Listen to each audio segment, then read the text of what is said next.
Good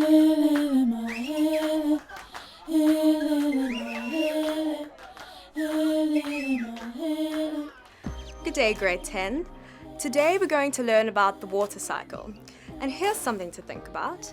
When you have a drink of water, the water in your glass may have fallen from the sky as rain just last week, but the water itself has been around as long as the earth has. When the first fish crawled out of the ocean onto land, your glass of water was part of that ocean. When the Brontosaurus walked through lakes feeding on plants, your glass of water was part of those lakes. The water cycle is essential for life and ecosystems to exist on the planet. Without it, you would not be here today. The Earth has a limited, finite amount of water. That water keeps going around and around and around and, well, you get the idea, in what we call the water cycle. Before we begin, here are some important words you may find useful during this video. They are hydrology. This is the study of the Earth's water and its movement, so think of flowing rivers, oceans, and rain. Evaporation. This is what happens when the sun warms up water in rivers or lakes or oceans and turns it into vapor or steam. The water vapor leaves the water and goes up into the air. Condensation. This is when water vapor in the air gets cold and changes back into liquid, forming clouds. Precipitation. This occurs when so much water has condensed that the air cannot hold it anymore. The clouds get heavy and water falls back to the earth in the form of rain, hail, sleet, or snow.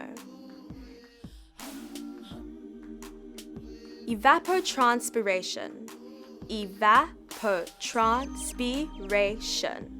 This is the process by which water moves from land to air by evaporation from soil and by transpiration from plants. As you can see, this word is made up of two words, evaporate, which is what happens when liquid turns to gas, and transpiration, which is the process where plants release water vapor into the air.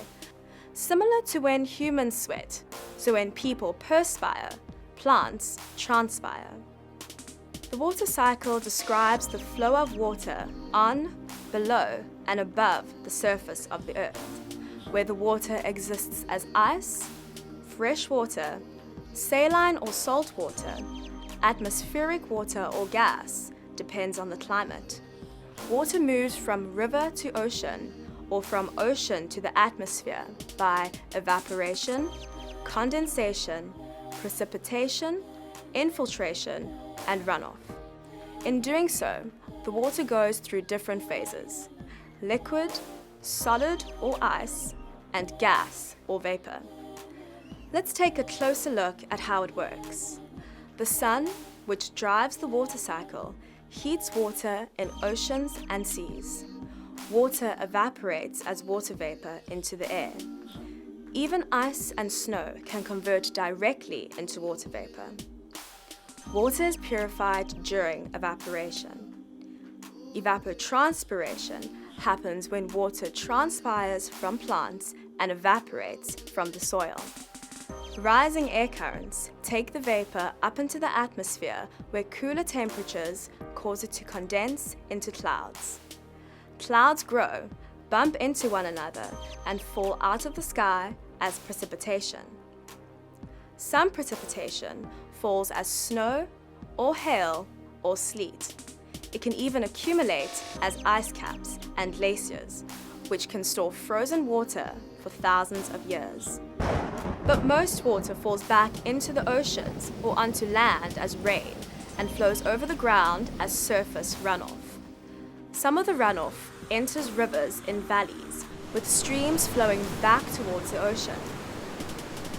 Runoff and water that comes from the ground, called groundwater, may be stored as fresh water in lakes. Not all runoff flows into rivers. Much of it is soaked into the ground as infiltration. and some groundwater finds little openings that come out as freshwater springs. Over time, the water returns back to the ocean where it is heated by the sun and the water cycle begins all over again. And that's it for today. Please remember that water is a precious and scarce resource that we should look after. I hope you enjoyed this training module. Goodbye. Tot ziens. Salagat.